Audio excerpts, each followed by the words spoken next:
Good evening, everyone. Welcome to the Lebanon, or December 10th, Lebanon City Council meeting. Our first order of business will be the Pledge of Allegiance. Mike, will you lead us, please? Ready? I pledge allegiance to the flag of the United States of America and to the republic for which it stands, one nation, under God, indivisible, with liberty and justice for all. Thank you, Mike. All right, next we'll move on to the roll call members. Madam Clerk, will you call the roll, please? Yes. Councilman Kincaid. Present. Councilman Campbell. Here. Councilman Jones. Here. Councilman Robertson. Here. Councilman Copeland. Here. Councilman Wheat. Here. Councilman Fleming. Present. Thank you. Okay. Welcome. Before we move on to old business, I see a new member of the Lebanon Utilities, and I wanted to introduce him. Ed, do you mind coming up and say hello to the council for us? Well, good evening. My name's Ed Baskell. I moved up here from Louisville, Kentucky area, and I'm not a UK fan, if anyone wants to know, just because I've been asked that 20 times. And I'm the new general manager for Lebanon Utilities, and just excited about the opportunity and glad to be here. Yep. What was the last name? Baskell. It's Irish, believe it or not, from County Mayo, Village of Westport. So. Okay, thank you.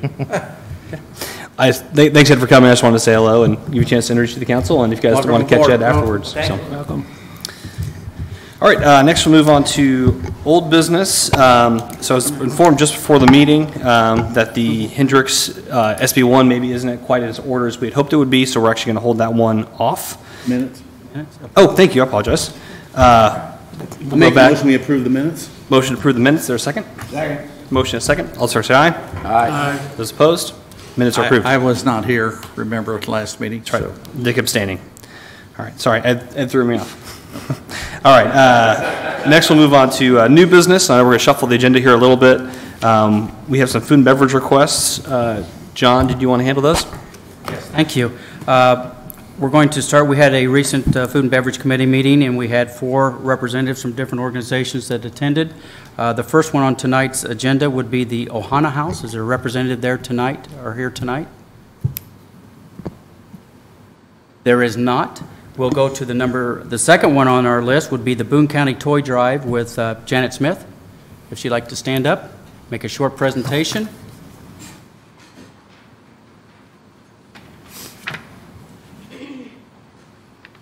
Thank you for the invitation. I'll read you what Brandy, my granddaughter, is my second in command, has written up for over the years to explain. We are over 40 years old this year. My mother started it. She's gone on to heaven to be with the Lord, but we're trying to pick up and carry on. She left quite a legacy. We are pleased to announce it is once again time for Myrtle Bailey's annual Boone County Toy Drive. For nearly 4 decades, Myrtle Bailey and her volunteers work diligently to provide a Merry Christmas for those families in need of a little extra assistance. Christmas is a magical time of year, and though Miss Bailey has passed on, we strive to carry on with her work. Our hope is to continue to deliver a little bit of magic under the tree for the children of Boone County. We would like to thank the residents and the merchants of Boone County for their continuous support and generosity that makes this possible year after year. We strive to provide an entire Christmas for each infant, child, teenager on our list. Janet met with the Food and Beverage Committee.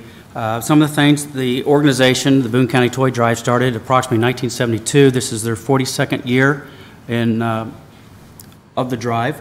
All shopping is done locally here in our community. Last year, 2017, they addressed approximately 800 kids. The variety of gifts that they support or they try to give to the kids are anything from books, crayons, games, stuffed animals, puzzles, and different events.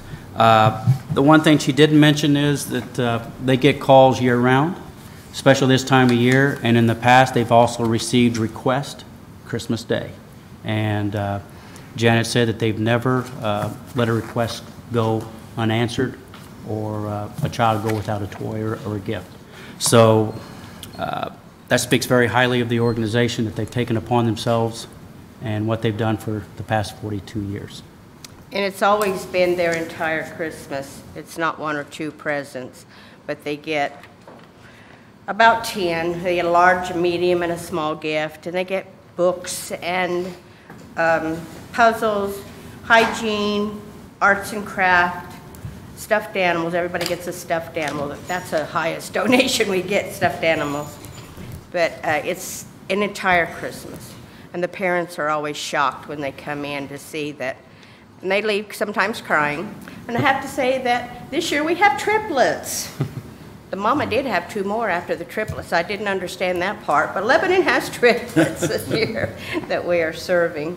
My sad story of the year, I talked to one young lady and I said, why do you have 2 children more than last year? Because I've compared to last year's notes and make sure they're, aging the proper amount of years. And I thought maybe she got married or, has stepchildren. She said that 2 older ones belonged to her best friend and she had passed on. And she's trying to care for them. So that's my heart-rendering story of the year. Thank you, dear Jesus. I haven't had a bad one yet. So that's nice. I usually have 1 bad, 1 good, and 1 tearful one. So that's my tearful one this year. The children that she includes are all school-age children that are included in the organization for gifts. I think you said that the harder gifts are for the older boys when it comes around. It's easy to buy a girl bath products, and they're easier to shop for. As long as the child is in school here in Lebanon, and they have to be a Boone County resident, not Lebanon, but Boone, Whitestown, Advance, Jamestown. If they're in school, we will provide their Christmas. And the older ones are. And the babies, the little baby. We have some just going to be born next week. We have one. So we have, and they're harder to get for, and the older teenagers. This is the first year for their request for their organization. And with that, I would like to make a motion of $1,000 from the Food and Beverage Fund for this for their organization. I'll second that. Okay, we have a motion and a second for a $1,000 appropriation from the Food and Beverage Fund to go towards the Boone County Toy Drive. Motion and second. All those for say aye. Aye. Those opposed? All right, that motion is approved. God bless this town. We're a very giving community. I really appreciate this, and it will be spent in Lebanon. Thank you for your Thank service. you. We appreciate We have it. a personal account at Farmers Bank, and no matter what money comes in, it goes through that account, and then we debit it back out, because I want to be accountable for every penny that's given to us. Okay, Appreciate thank you all so much. Thanks for your work. Thank you very much.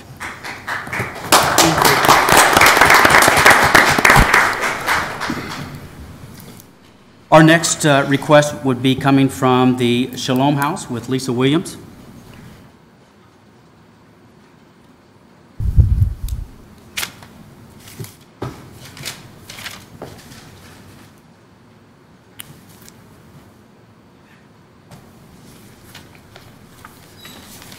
Good evening. Thank you for having me tonight.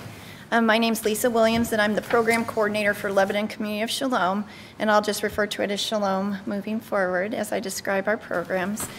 This organization started in 2003. It was locally created by 5 Lebanon residents that saw a need for food as well as community here in Lebanon, and we have since grown so that we are now serving Boone County as a whole.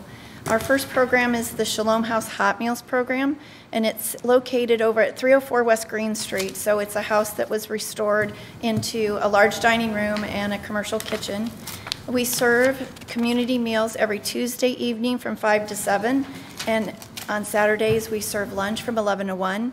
We also have a delivery program on Saturday that goes to homebound folks here in the Lebanon city limits, and these people are seniors that are either ill, have a serious illness, or that they are physically impaired so that they can't get out of their homes. So we deliver hot meals to them, up to 2, one for Saturday and one for Sunday. The Meals on Wheels program doesn't work on the weekends, and frankly, most of these people can't afford Meals on Wheels. So that's one of the programs that we do for them. That program has completely exploded this last year. We have 60 people. We do 60 meals every Saturday for the residents here in Lebanon, and we have a waiting list. So Witham Hospital and several other organizations call us and want to put residents on that list, and right now we don't have the capability to expand our list. So that is something that we're going to be looking forward to in 2019, is to figure out how to afford that program. So right now we are all volunteer run except for 2 part-time employees. So we have 3 volunteer teams a week that come in and serve meals and deliver meals at the Shalom House. Another program that we have, we serve about 120 meals every time the house is open. We also have, the last Thursday of the month we're open. A lot of the seniors that come in and spend time in the Shalom House were telling us that they were struggling waiting for their check. So that last Thursday was really helpful for them to be able to come in and have a hot meal. Of the people that come into the Shalom House, they are a lot of seniors that are living alone and they're struggling making ends meet. We have low-income families that are food insecure different times of the year, and then we have a lot of just single people that are struggling either in and out of jobs that need some support. We do restaurant style, so when you come in, they're served with waiters and waitresses. They get hot meals on plates with real dishes, real silverware. A lot of the people, every time we're open, they love to come in and be taken care of. So we build relationships with the people that eat in the Shalom House, so we find out what their needs are and what they're struggling with.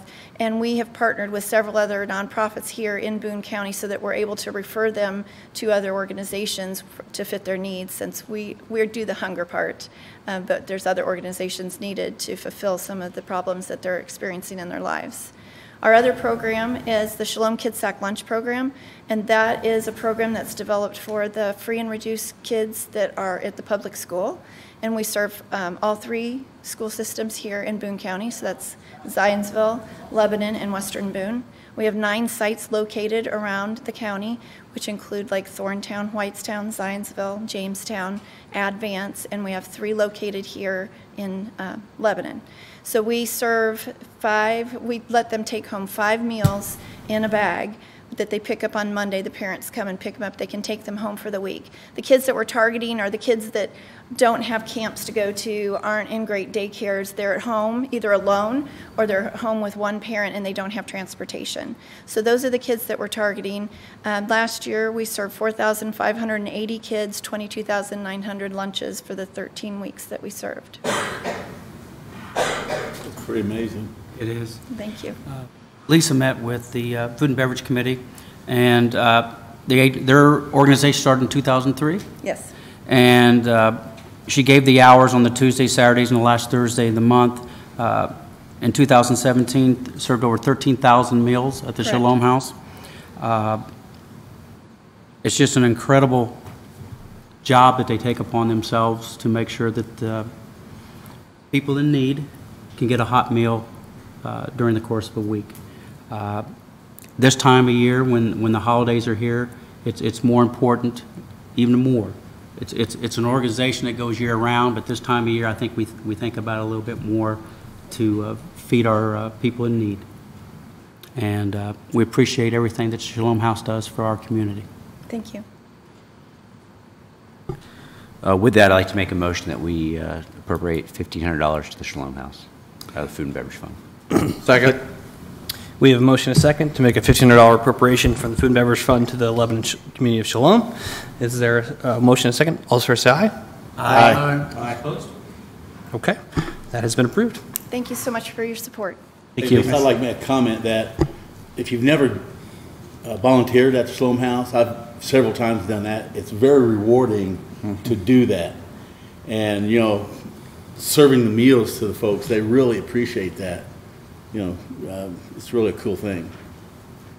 We're always looking for more volunteers, and like I said, we have 3 teams in, so if you want to volunteer, please come. And you know, anytime that I'm volunteering in there, I feel like I'm going there to serve, but when I leave there, I really feel like I've been served instead. So. Well, I got a standing, I told you every year, if you Yes. running short, like you did one Saturday, give me a call, I'll come and close it out. I sure will. Yeah, Thank you. you're welcome.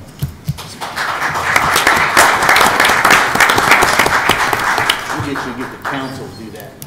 That'd be cool. I think we should do that. I will say that tomorrow night, I will be there serving food with members of the Lebanon High School softball team. So we will be there tomorrow night, and we look forward to it. Next on the agenda would be the Lebanon Christmas Basket Program, also known as Kappa Delta Phi, and our speaker tonight will be Sue Muncie.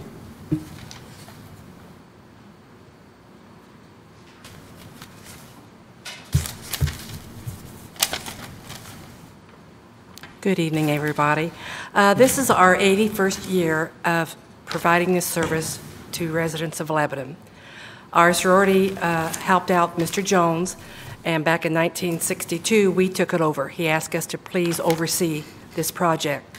Last year, we served over 400 residents food for Christmas dinner. We rely solely on donations. This year, we're running about 80 applications right now. We pick them up just about every other day. And any monetary donations that the community gives can go through Lamar and Lamar Insurance Agency. They've done it for many, many years. And we just have 17 members that look forward to this every year, to helping the community.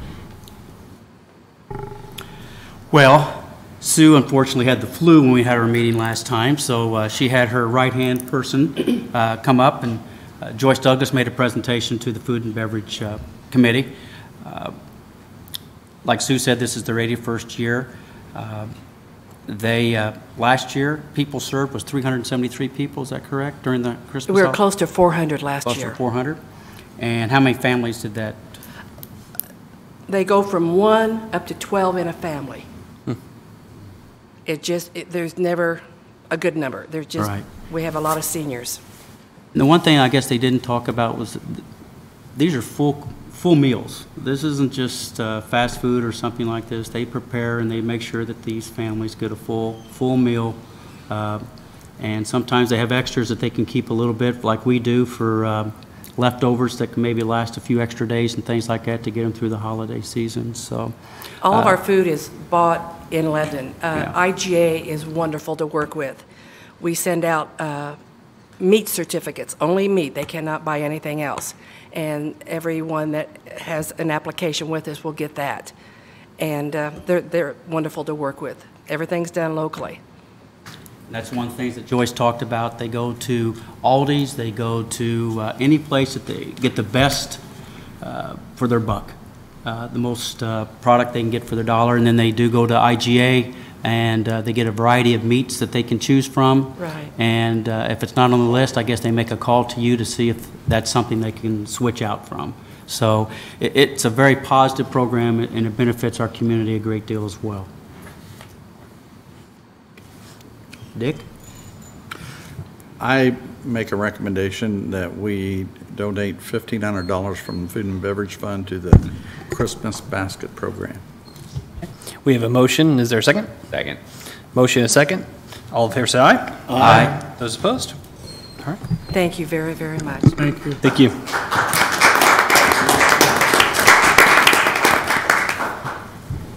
I'll return to our normal order of our agenda. So next item up is Resolution 2018-50, which is a real property tax abatement request for Duke Realty Building, number 16. I'll turn over to Molly Whitehead with the Boone County EDC. Good evening, Mayor, Council. I'm Molly Whitehead, Executive Director of the Boone EDC, here tonight on behalf of Duke Realty for an incentive request for a approximately 1.1 million square foot building, a spec building to be constructed in the Lebanon Business Park. This would be a warehouse and distribution facility. Duke is estimating a real property investment around $42.5 million. Therefore, that's what the numbers are based upon. Obviously, we don't know what that will actually assess at, but a large building like that, it's probably not too far off of those numbers. We would recommend you consider an 8-year non-traditional tax abatement. Estimated savings to Duke would be around $3.97 million, and what that would be is years 1 through 8, a flat 55% rate. We estimate the benefits to Lebanon being around $5 million over that 10-year period. For purposes of the SB1 form, they do need to complete anticipated number of jobs, anticipated wages of those jobs. Those are pure estimates, simply because this is on a speculative basis and there is no identified user for the building. So those are based upon the potential type of user, potential type of jobs that would go into that facility. With that, I would be happy to answer any questions you may have, and also note that Kate Ems with Duke Realty is here tonight as well on behalf of their company. What's the location in the park this is going in? It's in the CSX Select site across from U.S. Cold Storage. Oh, okay. Okay. But it's not a rail-served site, though. Correct. Any other questions for Molly? Where exactly is that location again? Across west of U.S. Cold Storage.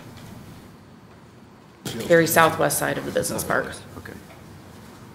So if we do these abatements now, they're locked in, they couldn't come back if we get stuck on, you know, hey, if you give us 3% more, I mean, this is it?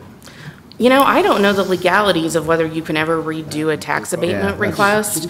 That would be a put Rob on the spot sort of question, but I personally, you know, in my opinion, when you're doing these, it is what it is. Okay. I would not anticipate coming back and making a revised request.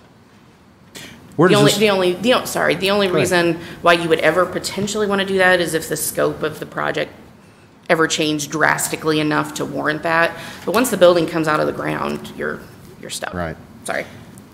And just for my edification, an opinion question to you, kind of putting you on the spot. That's okay.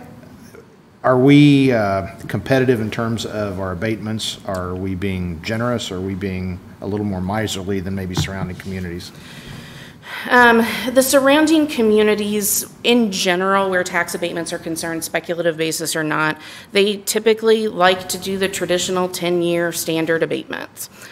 Quite frankly, Lebanon has won an awful lot of deals this year, an awful lot. Right. Significant number of deals, a significant capital investment that has come into Lebanon, and you all have not approved a traditional 10-year abatement request.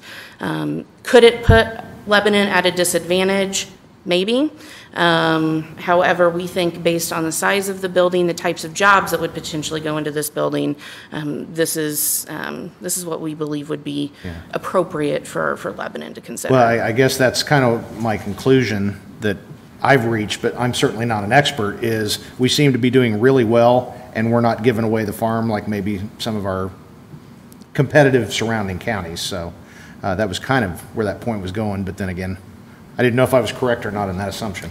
The deals Lebanon has won, forgive me for not, I don't have them in front of me, but I feel like we've closed 5 deals in Lebanon this year, probably approaching about $200 million worth of new capital investment in Lebanon.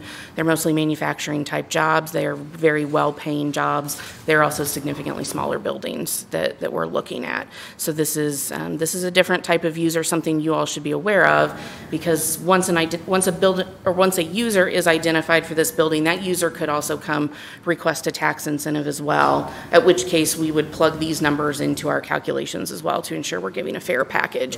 Not only, we want to bring the company here, but we also want to make sure that the taxpayers of Lebanon are getting a good deal as well. All right, absolutely. What's the size of the building? Over 1.1 million square feet. Huge. Still sticking with logistics, possibly. More than likely, yes. You made a comment about Lebanon being at a disadvantage. Answering his question, I couldn't follow what was a disadvantage. Where you look at other communities and their tax abatement model. For buildings like this, most of them are doing the traditional 10-year standard abatement. Lebanon is not, but it's we're still winning deals. Okay, but Duke wants the 8-year deal, correct? That's ultimately, the number that we did arrive at, yes. Okay, all right. So, it's not the original number where we started. Yeah. Okay, thank you. Any other questions for Molly? Anyone have any questions for Kate from Duke? Okay. Rob, do you mind reading the resolution for us? Thank you, Mayor, Council. Resolution 2018-50 states that this council adopted Resolution 2016-4, the declaratory resolution on August 8, 2016, declaring the area whose boundaries are located within the corporate boundaries of the cities, and those are all set forth in Exhibits A and B. On August 22nd, 2016, this council took final action adopting Resolution 2016-5. Duke Realty Corporation has filed with this council a statement of benefits, real estate improvements, the Form SB1 that you've received, and that's attached as Exhibit C. As Molly indicated, this new construction would be approximately 1,173,000 square foot industrial warehouse facility to be constructed. This council hereby finds that the proposed project will be located within the area which has been confirmed as an economic revitalization area. Based upon the information in the Form SB1, this council makes the following findings: that the estimate of $42,509,893 as the cost of the improvements to be constructed is reasonable for projects of this nature. The estimate hiring of 50 new individuals who will be employed can be reasonably expected to result from this project. The estimate of $2,080,000 for the aggregate annual salaries of those individuals who will be employed can be reasonably expected to result from this project. The other benefits about the information that has been presented to this council are benefits that can reasonably be expected to result from this project, and the totality of the benefits are sufficient to justify the granting of the real property tax abatement. The Form SB1 submitted by the applicant is hereby approved. And again, as Molly indicated, this is year 1 through 8 at a 55% tax abatement. And pursuant to the act, the council shall cause to be filed a certified copy of this resolution with the Boone County Auditor. Any further discussion now that the resolution has been read? Any public comment concerning this resolution? Okay. This time we'll entertain a motion concerning Resolution 2018-50. I make a motion we approve Resolution 2018-50, the real property tax abatement request. Second. We have a motion and a second. All those fair say aye. Aye. Those opposed? That resolution is approved unanimously. Thank you, Molly. Thank you, Kate. Molly, thank you, Kate. Okay.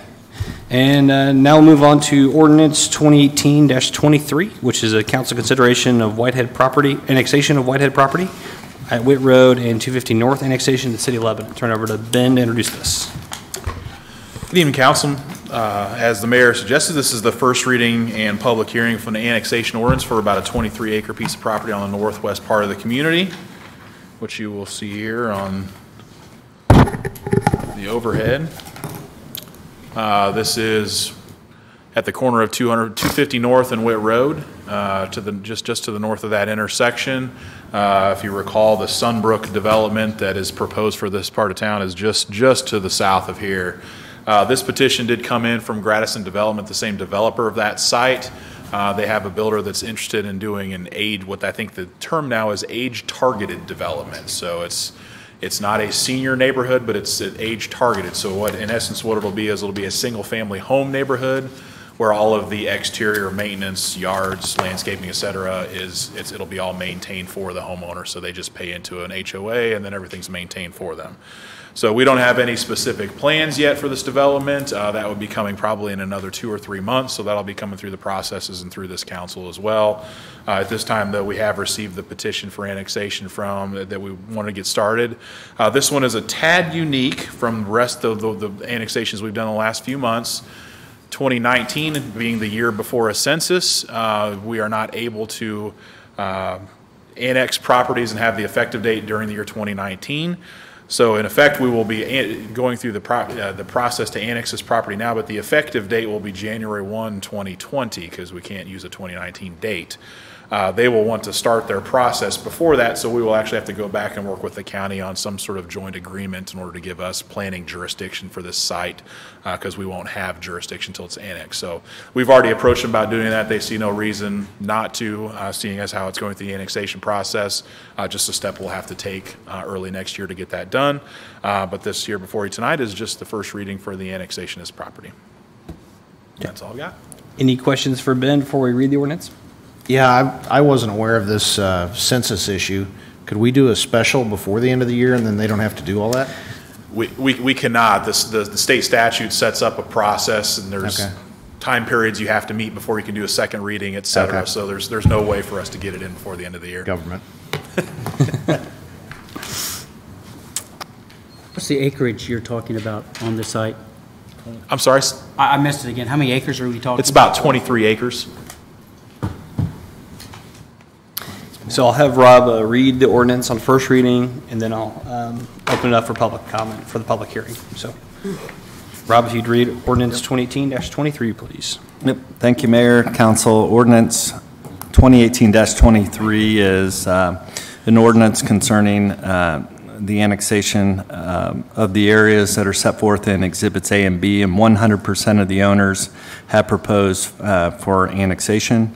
The Lebanon Advisory Plan Commission held a public hearing at their regularly scheduled meeting on November 19th, 2018, and forwarded docket 18-57 to the council with a favorable recommendation 7-0 to assign the single-family residential zoning classification for the annexation area. This council will conduct a public hearing on December 10th, 2018, as required by law. This council will adopt a fiscal plan for the annexation area in accordance with law. The annexation area meets the contiguity requirements.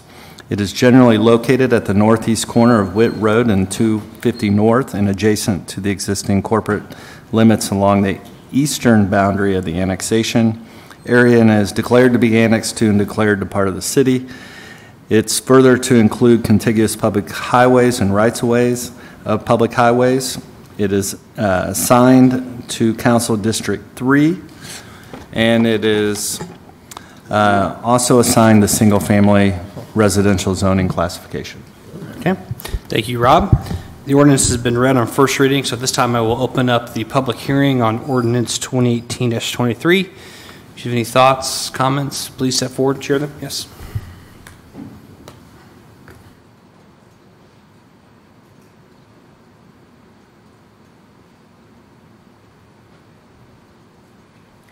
Cindy Zimmerman, and I live on Viceroy Lane, which is off of 250. My main concern is the traffic. We're talking about 2 new developments going right there. And 250 right now is busier and busier and every day. And with additional traffic, that road is narrow. And also, I've talked to Dan for several years now about the crossing and adding the train crossing with no signal. And that's a real concern of mine, is safety issues for the road traffic, because it is so narrow on 250, as well as the train crossing. That's it. Thank you, Cindy. Thank you. I just like let me finish public comment, Okay. and we'll do any other public comment. Okay, this time I'll close the public hearing on ordinance 2018-23. Further discussion? Go ahead. Okay. Sorry. I would just agree with her comments. 250 North across from Witt Road to 39 is a road that needs to be widened. I don't know if it needs to be like Anderson Lane, but it does need to be widened all the way across there. It is really narrow. And if we add those other 2 subdivisions, it's going to be just a lot more traffic there. So, yeah, we do need to put that on our list. So, I would completely agree with you. A couple of issues we have associated with that would just be right-of-way. There are segments of that section of street from 39 to Witt Road that are not entirely within city limits. So we've got sections of county right-of-way.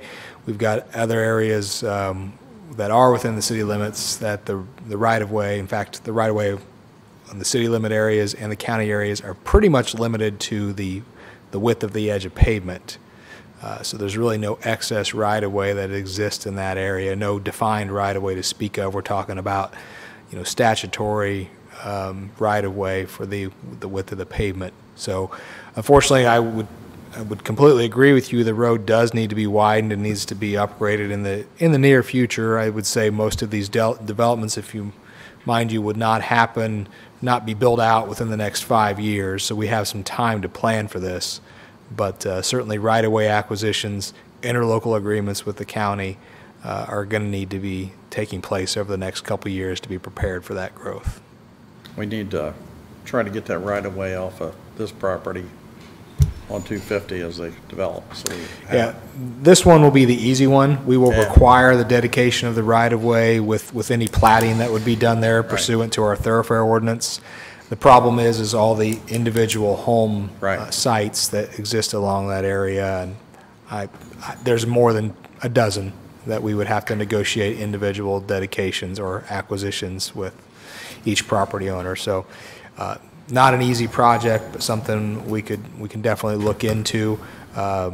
East of there, Anderson Lane project, I believe that was a federal aid project that dates back 7-8 years. So that could be an option here as we go forward to look at submitting that for future calls for project for the state.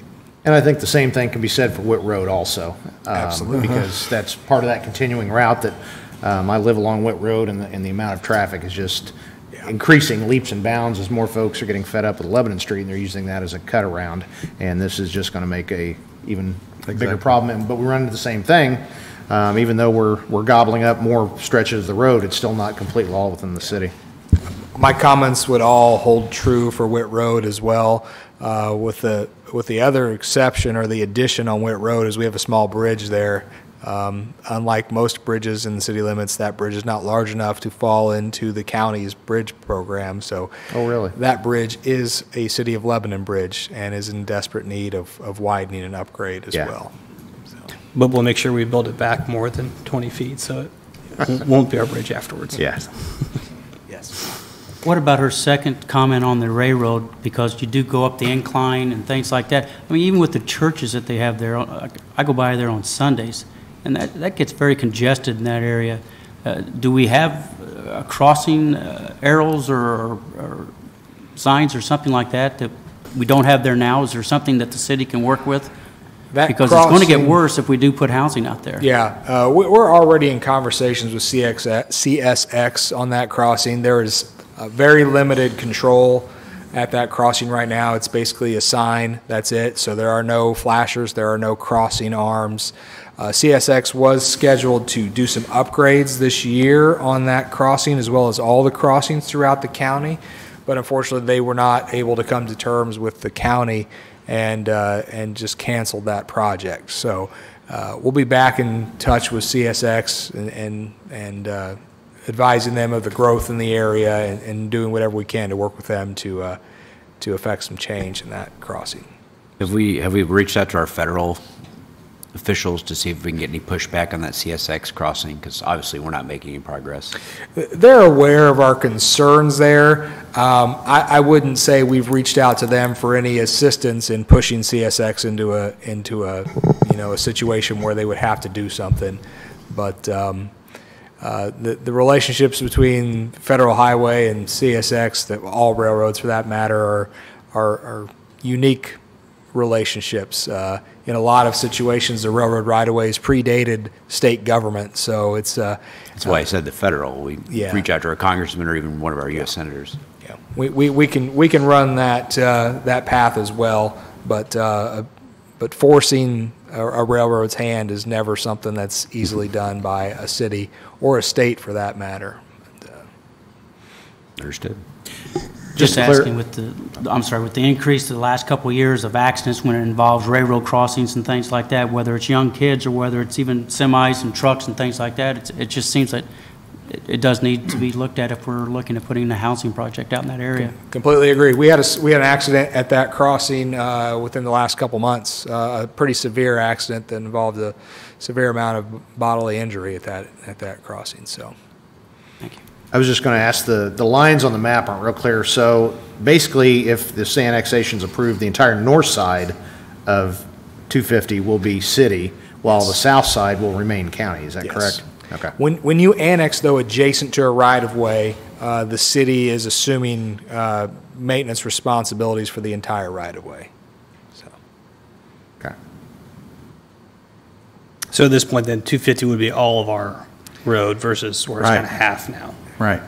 Correct. Right. But on the south side of 250, you have a series of small individual parcels. Right. And even though we will be in control of that right-of-way, there is no right-of-way to speak of there to accommodate the widening of that road. Right. So that's the difficulty we'll have.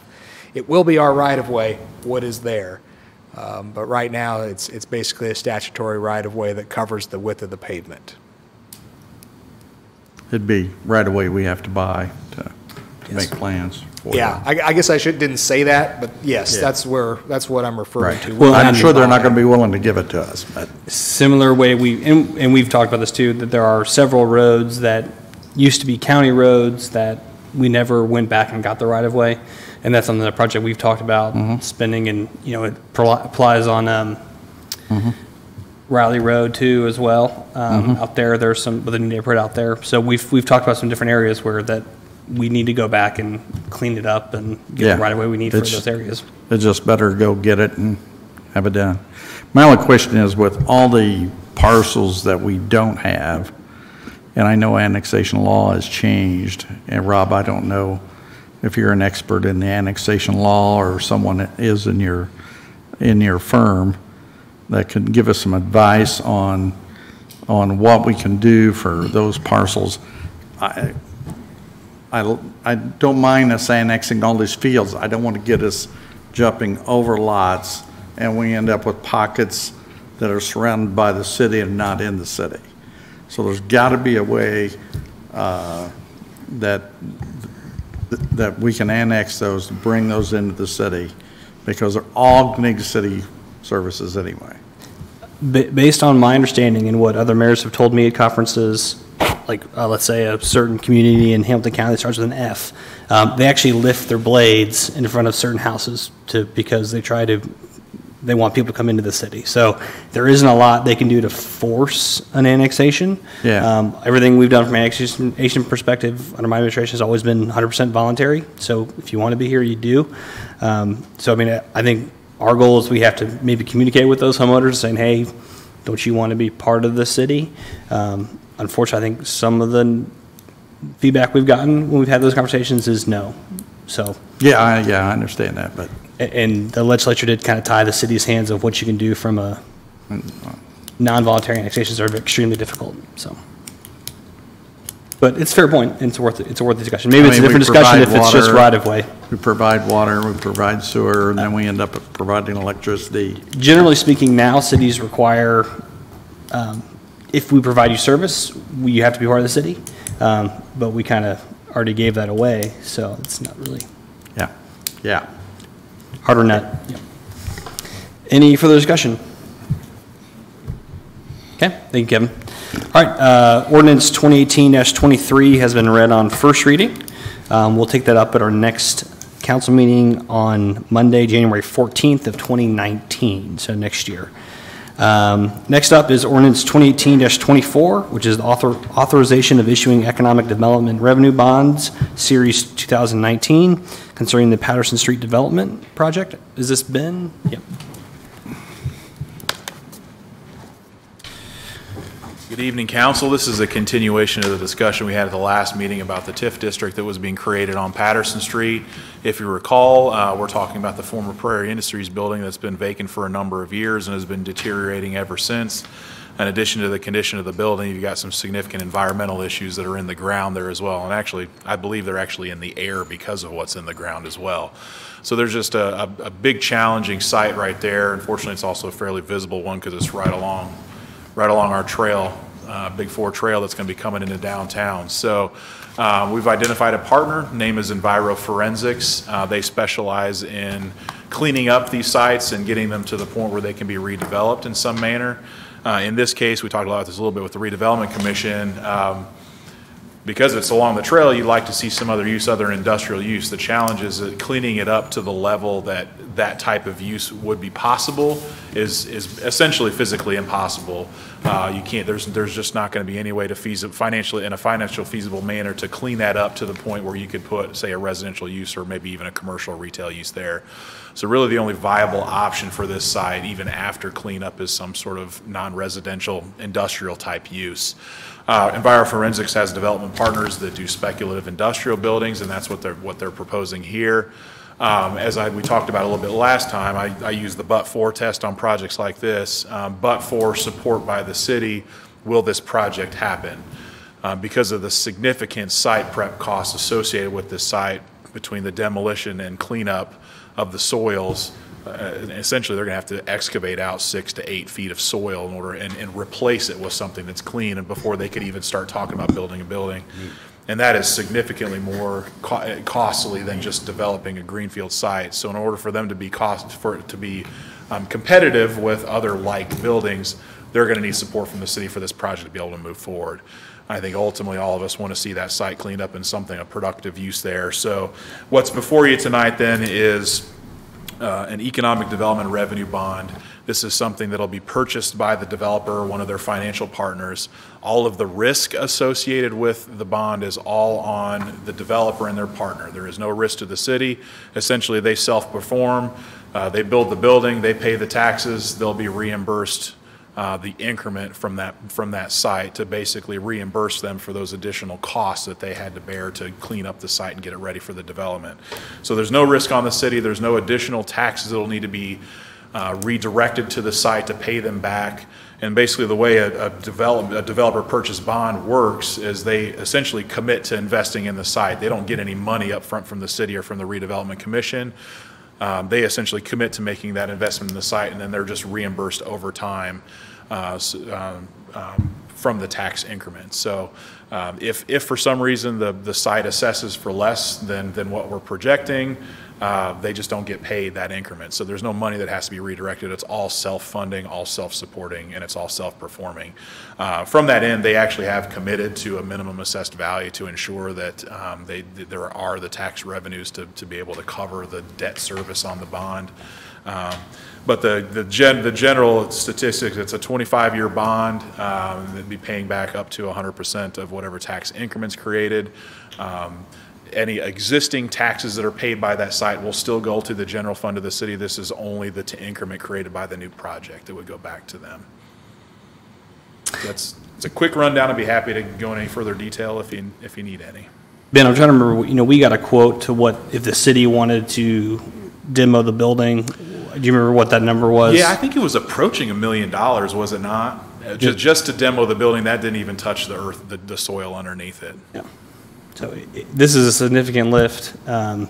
Unfortunately, it's probably, would you say, fair to say it's probably the most contaminated site we have left in the city after we've cleaned up some of the ones? It's one of them, yes. Okay. Yeah, I'd say it's probably one of the worst we've got.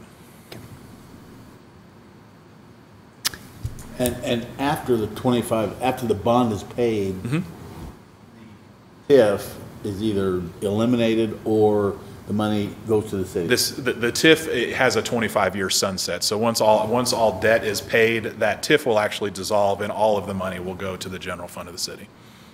Thank you. Other questions, comments for Ben? Okay, I'll have Rob read the resolution then, and then I'll also open it for public comment after that. Thank you, Mayor. Council, ordinance number 2018-24 to issue taxable economic revenue bonds, Series 2019, the Patterson Street project, and authorizing and approving other actions in connection therewith.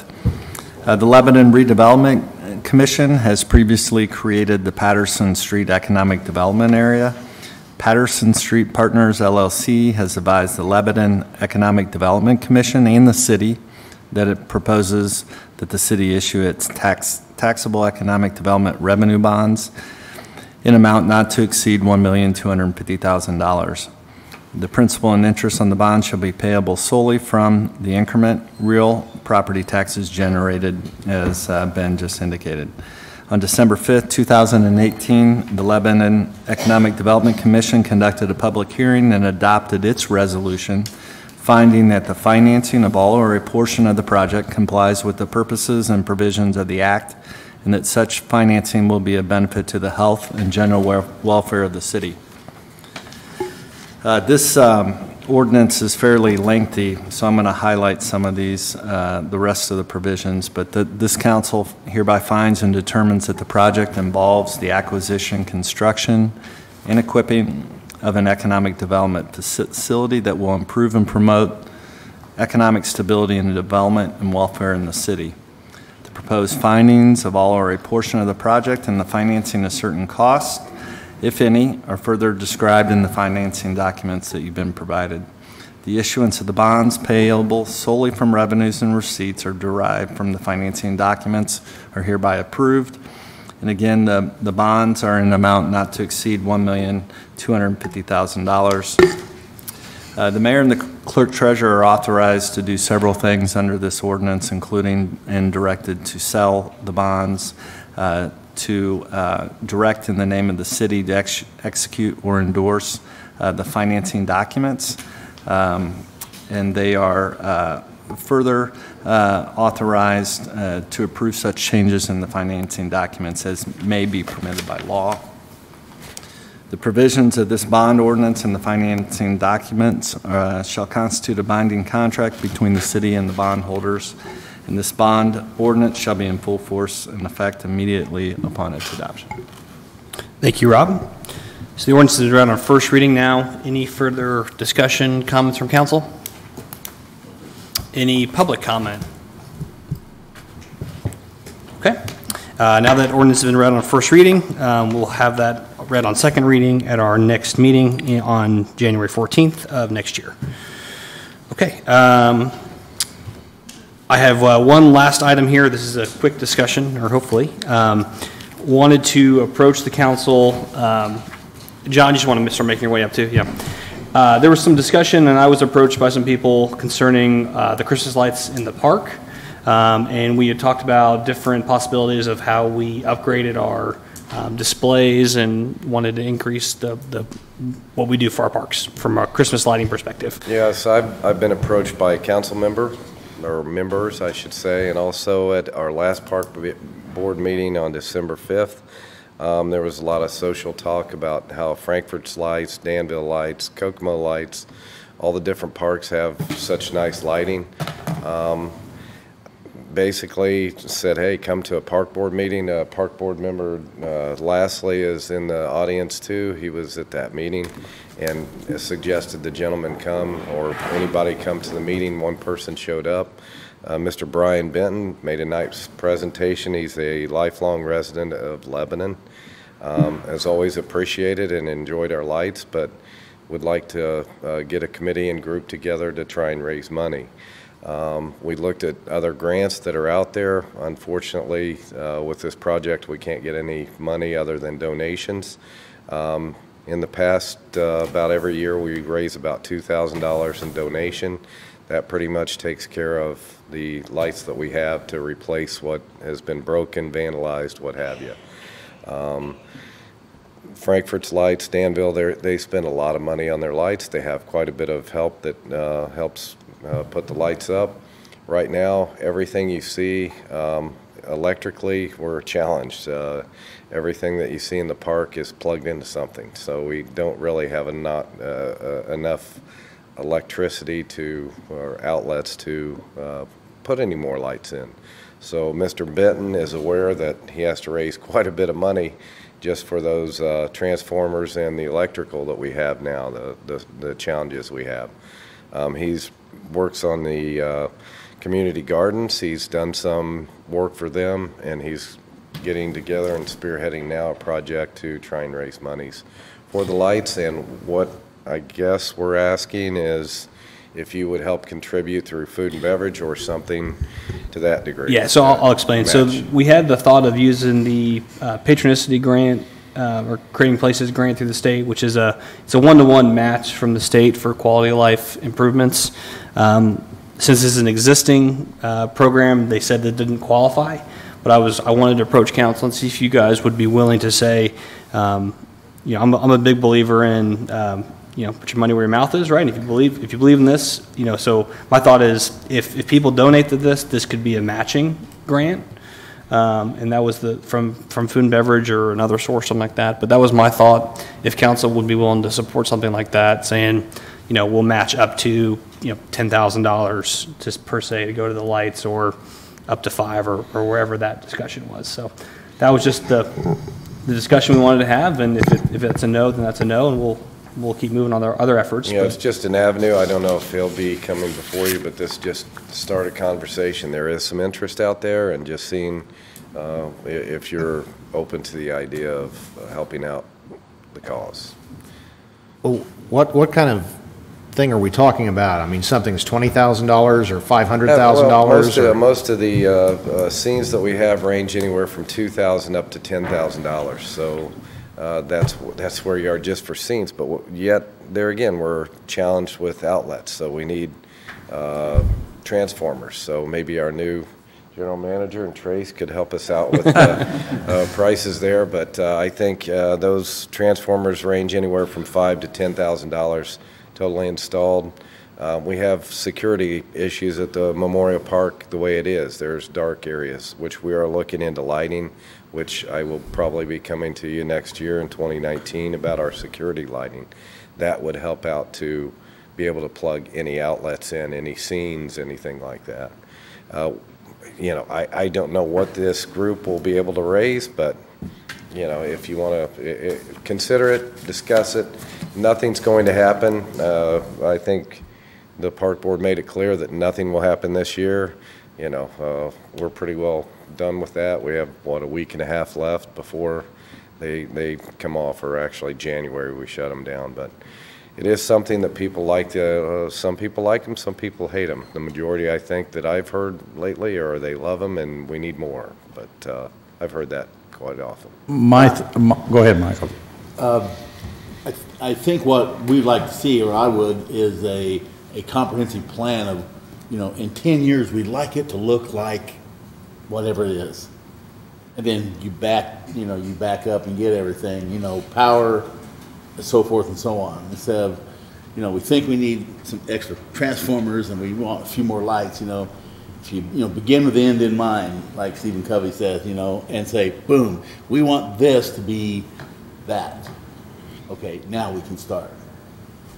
Okay. I was getting ready to say the same thing, but the other idea I would add to that was, once we have a plan, then maybe every year we could build up to that. And then once you got something that people can see, then they're more than willing to participate in giving something. And then, we could then sit down and decide how much we're willing to match that year to add to that season, and then we'll go to the next year and go from there. Sounds great, and like I said, I'll be coming. Because I know you need to get power around. You know about our challenges for some time, and I have done some master planning here recently, which I'll be coming to you 2019, asking you where we do have those things kind of planned, not really for the Christmas lighting, but we can use that. That's what we're going to go off of. Be happy to do that. That's pretty well where the park board had left it with Brian Benton and his group, that they'll have to come back to the park board discussions.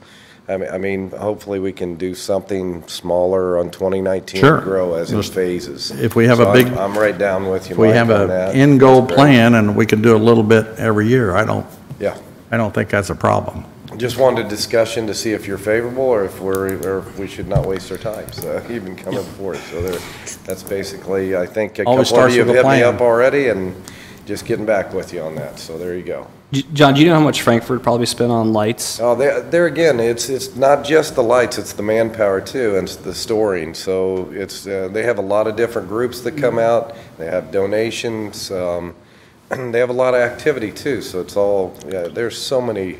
Well, that's ballpark. That's part of the plan. You know what I mean? I forget what they told me. I think $80,000 is something that they just pay for their light bill or something ridiculous. And those are that's ridiculous, I think. But they run quite often, there is a timer, I think, that they have on them also, but. I guess my concern would be. I interviewed a couple of the past employees there, and they told me what a chore it was, and they start, if I'm not right at Labor Day, I think they start installing them then. That's, Yeah.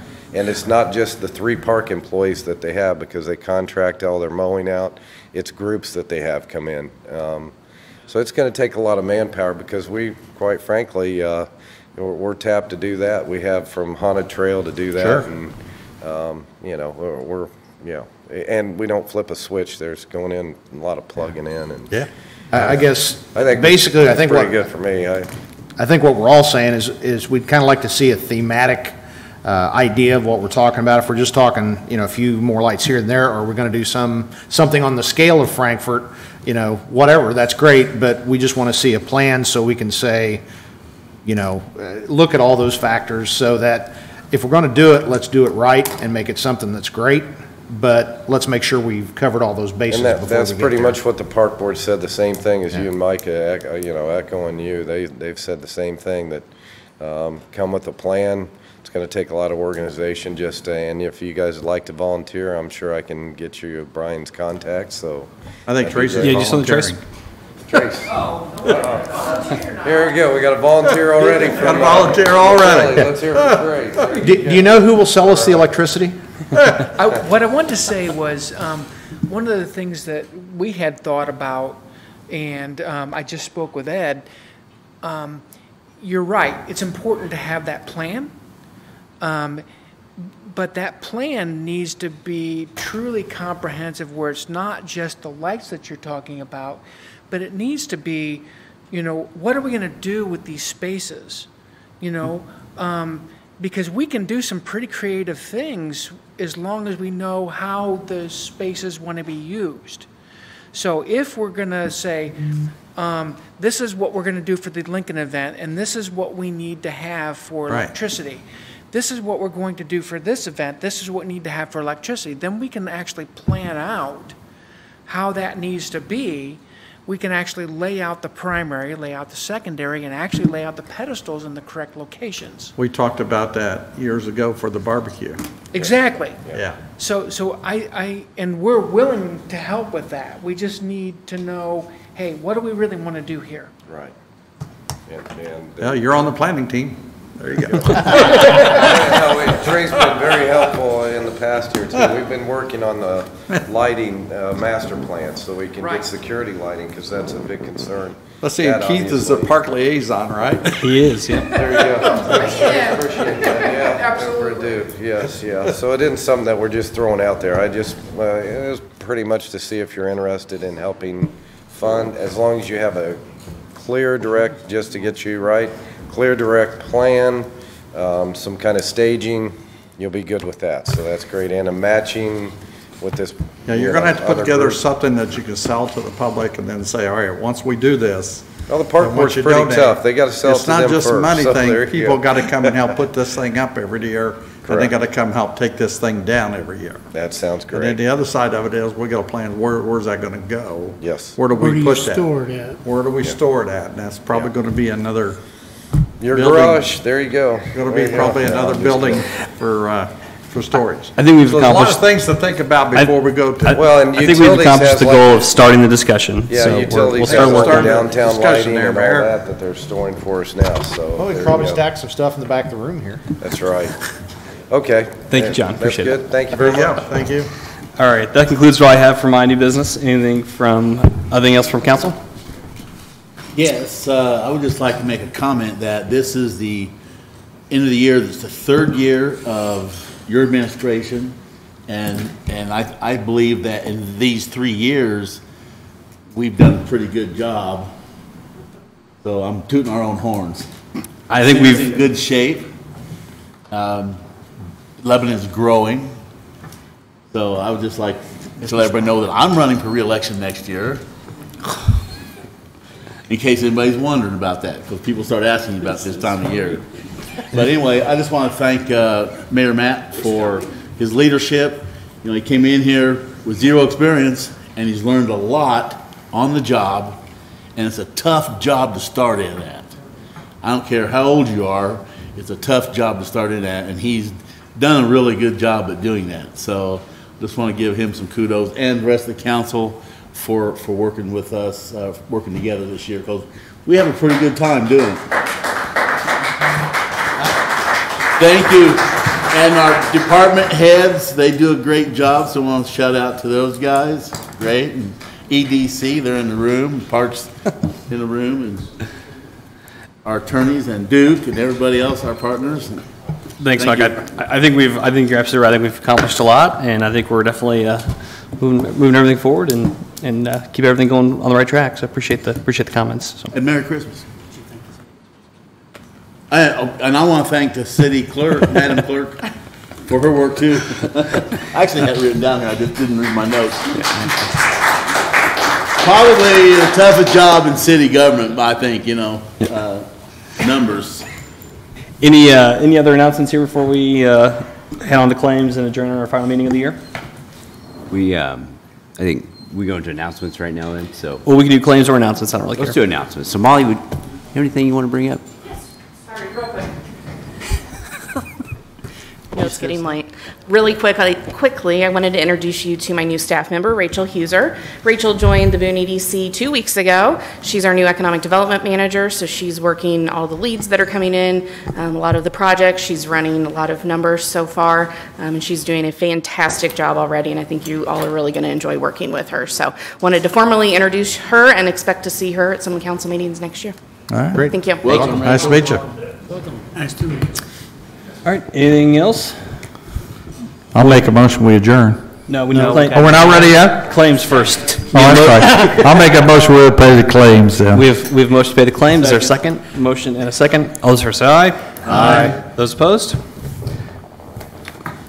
Before we adjourn, I want to wish everybody a Merry Christmas, Happy Holidays, and a Happy New Year, and we'll see you back in 2019.